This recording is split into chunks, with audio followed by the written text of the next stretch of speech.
viewers, we are now going to Somnath, which is a magnificent temple located along the coastline in Saurashtra region of Gujarat. It is one of the 12 holy Jyotirlinga of Lord Shiva. In 13th chapter of Shiva Purana, there is a description of Somnath temple.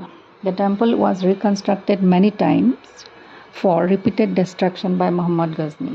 বন্ধুসকল, এয়া আপোনালোকক দেখুৱাইছোঁ গুজৰাটৰ সৌৰাষ্ট্ৰ অঞ্চলৰ এক প্ৰভাৱশালী আৰু আকৰ্ষণীয় মন্দিৰ, সোমনাথ মন্দিৰ। ভাৰতৰ 12টা জ্যোতিৰ্লিংগৰ ভিতৰত এটি উল্লেখযোগ্য জ্যোতিৰ্লিংগ হ'ল সোমনাথত থকা এই জ্যোতিৰ্লিংগটি।